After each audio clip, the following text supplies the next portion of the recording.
So you can just start off with your name and who you are and your relationship to Jerome. Any memories that you have about him, some of his passions, what his life was like. Was it a hard life? What made him so passionate? Because they was explaining to me that he made sure that blacks around here got what they needed. Mm-hmm. What were some of the things that blacks didn't have that he felt like they needed? Okay. Because he was, from what I understand, like a hero that really spoke up for the black community. And my generation don't even know what that means. Right. We was born, we just feel like, I was born in the 80s or 76, so we just feel like everything was always like that, especially this generation. They feel like they just, came out of a computer or something. All right. So can you paint the picture for us and so people everywhere can understand? And, Okay. just some of your memories about him and some of his struggles and anything that you would like to share about him. Okay. You can start with your name and who you are. All right. I'm Desiree Miller. I am the niece of Jerome G. Little, Jacqueline Miller's, his only sister daughter, baby daughter.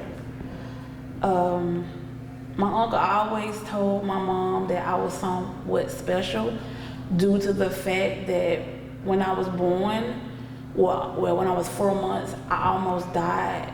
So he always... I'm so sorry. I kind of hear your hair touching the mic. Yeah. So you can start off with when you was a baby. Okay.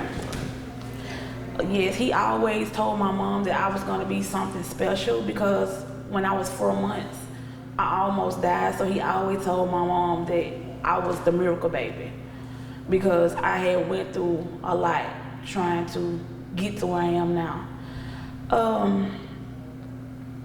I was always that niece that he always came to and never could scare. My uncle was a dark-skinned man, and for most people, they intimidated them by him being so dark. And then he used to frown a lot. But he could never get me. Like, he'll be screaming and frowning and stuff like that, and I just look at him like, hey, you don't scare me. And he knew that. And so every time he'll say something that he thought got me scared, he would always bust that smile and say, you one of my nieces that I never could get. Because I never was scared of him. My sister, she was terrified of him. My brother, he was terrified. All the other cousins and nieces and nephews and things, they were terrified of him. But me, he couldn't do me like that. He couldn't scare me. And with my sister, he could just walk in the room and she'll run because of his presence. Like I said, he was a dark-skinned man. But with me, I always stood my ground with him. And he said that's what he loved about me. And I was the go-to niece. Something happened with his phone, he'll always call me. Niece, something wrong with my phone. I need for you to get my phone back work. I need my phone. That's my lifeline. It seemed like every other week he'll call me about the phone, running errands for him. He'll call me to go to the store. I was always that go-to niece because I'm the one that always stood my ground when it came to him and his demands, him and his elections, things like that. And he fought it to the end. He fought to make this community, make this county for blacks the great, because we couldn't always get it. It always was handed, to the white community. But he vowed on his deathbed that he was going to make Tallahatchie County great. And he did. And could no one ever fulfill his shoes? Can't no one fulfill his shoes? He did that. And so I idolized him for that because he paved the way for most of us rather. Where I stay in a little subdivision called Goose Pond. And the water, I was told, the water system there was so terrible. We got the last of the last. My uncle, he fought for us to get a great water system. And it is now still up and running till this day because of him and a couple more other guys, but mainly him. So when he left, it took a big chunk out of not only Tallahatchie County, but his family as well, because he was the one that always wanted to make sure we wasn't overlooked, we wasn't overseen. He fought it. He fought for everything that this county had with all his might. And I'm forever grateful for him. And like I stated, I was just that niece that he always can go to and can speak about things, and I would always give him good feedback because for one, I wasn't scared of him like I stated before. I never was scared of him. And I always gave him a run for his money. I always challenged him. And that's why he always told my mom that I'm that special child. I'm that special niece because I'm the one that he couldn't run over. And for, like I said, for that, I would be forever grateful for him. Because he would been there for me. He been there for all of us in some special type way. And so I miss him every day. I often think about him. We often speak about him because his name forever ring through this town because of what he done, what he died trying to do. He succeeded. He didn't succeed like he wanted to because his health failed him. But he was on his way. And he did bring a lot of stuff here. Stuff like you stated about this generation don't even know about. You know, I talked to a lot of people, some of them haven't even heard of Emmett Till, don't even know what his legacy about. But my uncle fought to try to get all that so we can be educated and for us to know about our history and what this little Tallahatchie County, this little small town, what it stood for. So. I think you got a little piece of hair touching the mic. It's still touching? Just one little piece. Okay. Did I get it? No. Probably this right here. Okay.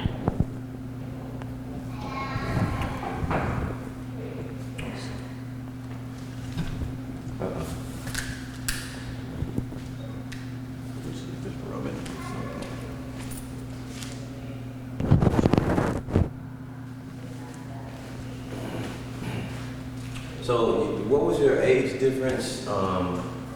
So you were pretty of age and you knew what was going on with politics and stuff, so you could kind of follow, or were you like younger and didn't really understand? I was younger and didn't really know, but of course I was always the one who listened. I was listening to him and other people that he helped, his entourage, shall I say, because he had a team. And it was very family. Some of them were very family oriented as far as his team wise. Like my dad, he ran with him. And so I didn't too much know about politics, but I was open to learn and I listened. Cause he made sure everybody would register to vote. He was the first person that made sure I was eligible to vote, register to vote. Everybody who crossed that line at 18, you had to be 18. He asked, you register to vote? You register to vote? If not, we need to get you registered, because he was so passionate about politicians. He was so passionate about making Tallahatchie County great.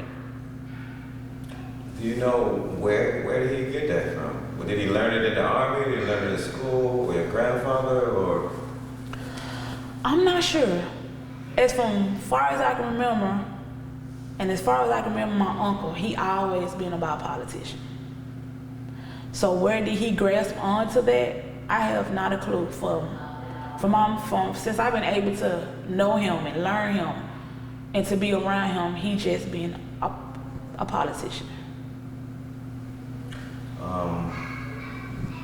Do you know some of the housing developments that he helped create around here? Yes, he helped create Jerome G. Manor, that's right here in Sumner. I used to stay in one of his apartment complex in Tutwiler called Grayson and Hale. He had the apartment development in Glendora, Mississippi. That's, I think, about all that I can remember. And how are those places? Are they still? They are still up and running. They are still up and running. Yes. And he brought, like I said, he brought housing. I forgot about that till you mentioned. He brought a lot of housing opportunity, because the name of his company was Tallahatchie Housing. And I could never work for him, but I always used to be around the little office trying to help, volunteer or whatever, try to see what he do, try to be a part of what he was trying to accomplish and things. And what would you see him doing? Like, what a typical day for him, maybe? On their phone, negotiating, trying to get something, trying to bring something positive here to help the people of Tallahatchie County. He was always on that phone. That's why I stated earlier that he would always call me about his phone, because that phone never could go down. Because he always said, niece, that's my lifeline. I need my phone. I need my phone running. I need it up and running. So every time I saw him, he always had that phone glued to his ear, negotiating, making some type of business proposition. And do you know any of like difficulties that he had? Like, did people want to fight him, or you say because he was a scary, dark skin? So was it the other people scared of him too, or did they try to scare him into not doing what he was trying to do? Because that's what history has. Historically, that's what white people would do, try to chase you away. Right. So do you know anything about that? I don't necessarily know of any encounter. However, I do know that if you mess with Tallahatchie County, whether I don't care what color you are, you had a fight on your hand with him, because he was not going to let no one or anything mistreat his peoples. He loved his people in this county. And I have heard of instance where, they try to railroad him or do him wrong, and he stood his ground. He stood his ground, and he always been a man that been persistent and always got what he want. He fought it until he got what he want, and that's the only thing I can remember, that at the end, he had the last say. So just the last question for the younger generation, what are some of the things, again, you might have mentioned some of them, but that they should know, that they should be thankful for Jerome for changing around him? For once, for where I stay, the water system, we got great water system. Opportunities. He paved a lot of opportunities for people. He gave great opportunity. He also brought jobs too. The prison up there, what is called Core Civic now, it was Tallahatchie County Correctional Facility. He fought hard to get that in. So he brought jobs to this county, and that's a lot to be thankful for. Okay, one more. How old were you, if you remember at all, Emmett Till, and what was Jerome's kind of involvement? Because I know he started the Emmett Till Memorial Commission, and I know he was part of the Magnificent Seven. You might not know all details because you were younger, and that's right. your uncle. But do you remember Emmett Till, and do you remember knowing or figuring out that your uncle had something to do with Emmett Till? Oh yes. Yes. He made sure his family knew about what he was doing. And I can recall he had this movie called, it was this documentary, everything that was happening in the South, called The Eyes on the Prize. And he would always make us watch it, because he always said, I want you to see and look back on what we had to do, or what our ancestors, or what they had to come across for us to get to where we at now. So do you remember, no, you wasn't even born with Emmett Till. No, I was born in 1983. He died in 1955. Right. He died 8 days before my mother was born. But I do know the story, because my uncle made sure we knew.